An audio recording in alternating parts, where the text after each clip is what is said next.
Are good, well, happy and healthy. बच्चों, ये जो प्रकृति है इसने हमें बहुत सारी चीजें दे रखी है। हमारे पास सबसे बड़ा हिमालय है और उस हिमालय से निकलने वाली नदियां जो पूरे भारत का लालन पालन करती हैं और उनका पोषण करती हैं। आज हम पाठ पढ़ेंगे उसी हिमालय से संबंधित और उन नदियों से संबंधित हिमालय की बेटियां। इस पाठ में हम पढ़ेंगे हिमालय और उससे निकलने वाली नदियों के बारे में। आइए सबसे पहले हम देखते हैं इस पाठ के लेखक का परिचय। इस पाठ के जो लेखक हैं उनका नाम है नागार्जुन। नागार्जुन हिंदी साहित्य के महान लेखकों में से एक है। यह कवि भी हैं, लेखक भी हैं और उपन्यासकार भी हैं। इन्होंने बहुत सारे सम्मान भी प्राप्त किए हैं। आइए सबसे पहले देखते हैं इनका जन्म कब हुआ था। इनका जन्म हुआ 30 जून 1911 को बिहार में, ठीक है। और इनका देहांत हुआ है 5 नवंबर 1998 को। इनका मूल नाम था वैद्यनाथ मिश्र और इनको कई सारे पुरस्कार भी मिले हैं, जिनमें से एक है इनको जो 1969 में मिला था साहित्य अकादमी पुरस्कार, ठीक है। यह इनकी जो एक कृति थी मैथिली की, उसके लिए मिला था। तो बच्चों आइए देखते हैं सबसे पहले इस पाठ में आए हुए कठिन शब्द, क्योंकि कठिन शब्दों का बोलना उच्चारण करना हमें आना चाहिए। आइए तो देखते हैं कठिन शब्द।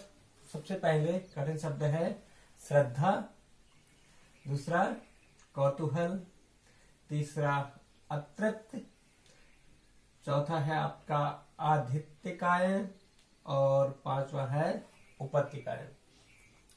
बच्चों, ये जो जितने भी कठिन शब्द हैं इनको आपको अपनी उत्तर पुस्तिका में लिखना है और इनको लिखने और बोलने का अभ्यास करना है, जिससे कि आप जो है इनमें इनको लिखने और बोलने में निपुण हो सके। तो बच्चों, ये तो थे हमारे लेखक परिचय और उसके बाद कठिन शब्द।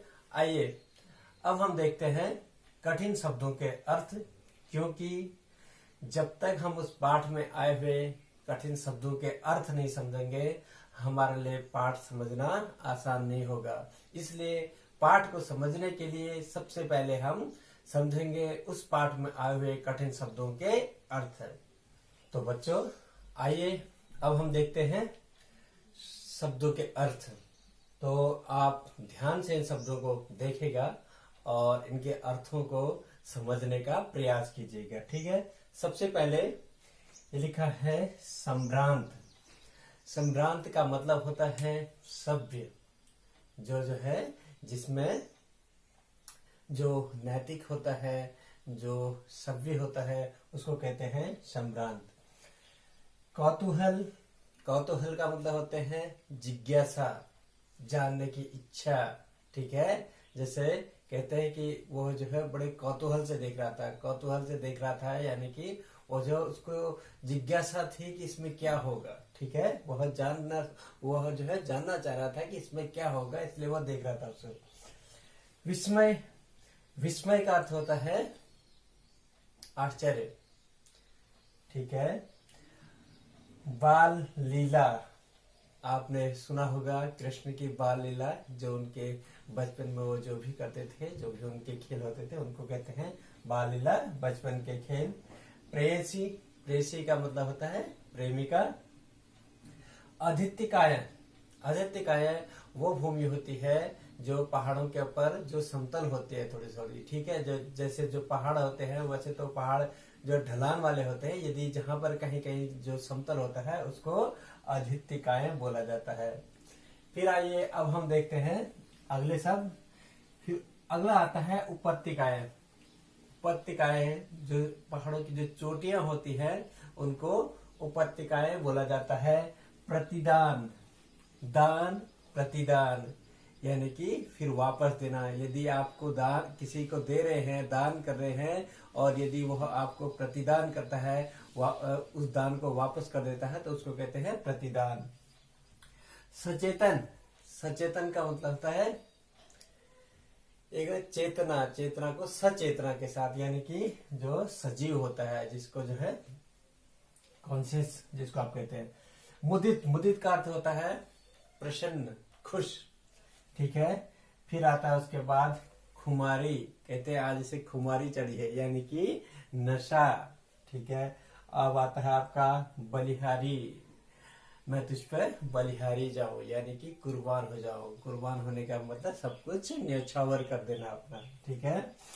अनुपम, अनुपम का मतलब होता है जिसकी कोई उपमा न हो, जिसकी कोई उपमा न दे, यानी कि जिसके जैसा कोई दूसरा न हो, उसको कहते हैं अनुपम।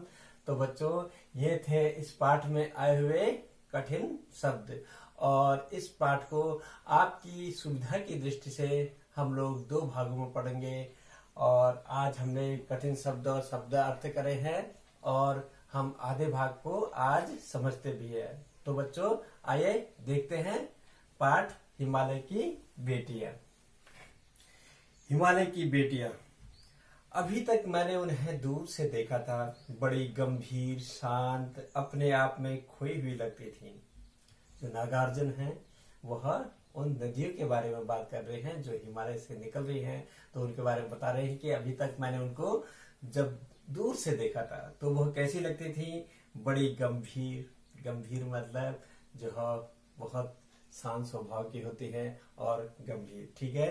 शांत, अपने आप में खोई हुई लगती थी, और शांत अपने आप में खोई, क्योंकि उन्होंने जो है वह पहाड़ों की नदियां नहीं देखी थी। जब वह मैदान में आ जाते हैं, जो जो हिमालय की नदियां होते हैं, जो मैदान में आ जाते हैं, फिर वह वहां पर उतना हल्ला भी नहीं करती हैं, और बिल्कुल गहरी हो जाती हैं, और बहुत शांत रहते हैं। तो वह उन नदियों की बात करती हैं जो मैदानों में निकल चुकी हैं, ठीक है। संभ्रांत महिला की भांति वे प्रतीत होती थी। उनके प्रति मेरे दिल में आदर और श्रद्धा के भाव थे। वह जो एक सभ्य महिला की तरह लगती थी, और उनके मन में जैसे यहाँ हमारे मन में जो है सभ्य महिला के प्रति एक आदर और सम्मान का भाव होता है, वैसे ही जो है नागार्जुन जी का भी जो है उनके प्रति, नदियों के प्रति आदर और सम्मान का भाव था। माँ और दादी, मौसी और मामी की गोद की तरह उनकी धारा में डुबकियां लगाया करता। और वो कहते हैं कि जैसे हम जो है अपनी माँ, दादी, मौसी, नानी, इनकी जब गोद में बैठ जाते हैं तो हमें जो है आनंद का अनुभव होता है। हम सारे संसार के दुखों को भूल जाते हैं, और जो है उनकी गोद का आनंद लेते हैं। वैसे ही जब मैं इनमें डुबकियां लगाता था, इनमें तैरता था, इनमें खेलता था, तो मुझे जो है ये जो है नानी, दादी और मौसी की गोदी जैसी प्रतीत होती थी ये नदियां। परंतु इस बार जब मैं हिमालय के कंधे पर चढ़ा तो वे कुछ और रूप में सामने थी। और कहते हैं जब मैं पहली बार हिमालय पर गया तो वह जो है ये सारी नदियां का रूप कुछ और था। मुझे आश्चर्य हुआ, मैंने यह जाना कि इनका जो रूप मैंने देखा था उससे बिल्कुल अलग यह नदियां थी। अब देखिए वो कैसी थी।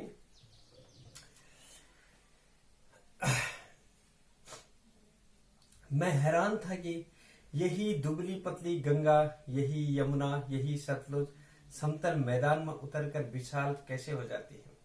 और वो कहते हैं कि मैं इतना हैरान था कि यहाँ जो ये हिमालय में इतनी छोटी दुबली पतली ये नदियां हिमालय से निकल करके जब वह मैदान में जाती है तो यह इतनी विशाल और इतनी चौड़ी, इतनी गहरी कैसे हो जाती है।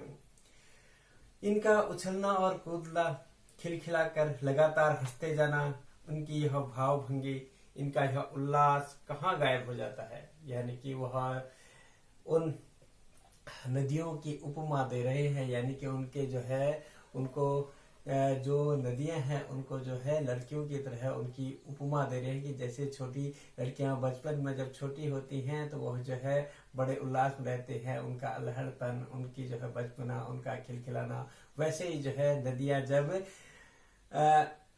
हिमालय से निकलती है। हिमालय से निकलती हैं तो वो छोटी होती है, पतली होती है। उछल कूद वो जो है हिमालय की जो बड़ी बड़ी चोटियों से निकलती है, नीचे उतरती है, बहुत जो है उछल कूद मचाती हैं।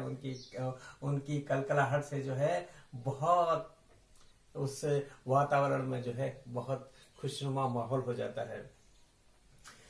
इनकी यह भावभंगी, इनका यह उल्लास कहाँ गायब हो जाता है मैदान में आकर। कहते हैं जब यह मैदान में आती है तो इनका यह उमंग, इनका यह उल्लास मैदान में आकर के कहाँ गायब हो जाता है।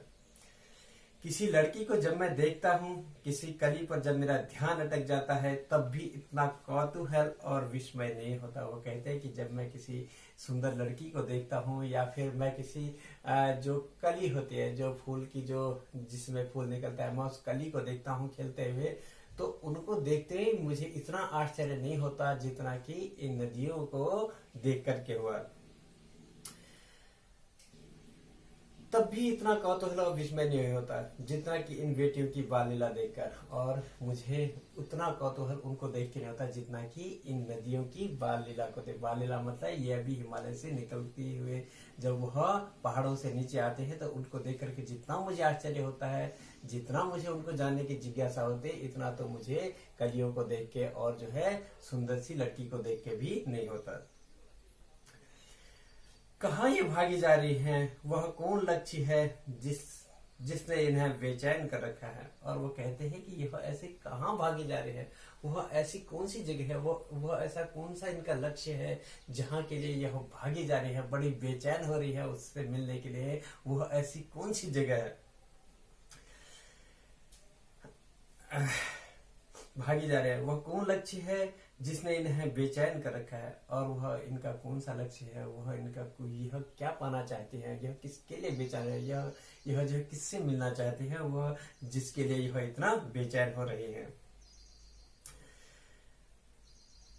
अपने महान पिता का विराट प्रेम पाकर भी अगर इनका हृदय अतृप्त है तो वह कौन होगा जो इनकी प्यास मिटा सकेगा। और वह कहते हैं कि अपने महान पिता यानी कि हिमालय का विराट प्रेम, हिमालय का इतना प्रेम पाकर के भी यदि यह अतृप्त है, अतृप्त का मतलब है यह अभी संतुष्ट नहीं है उस प्रेम को पाकर भी, तो वह कौन होगा जो इनकी प्यास मिटा सकेगा। यानी कि वह यह और किससे मिलना चाहते हैं, वह कौन होगा जो इनकी प्यास को मिटा सके, जो इनकी प्यास को तृप्त कर सके।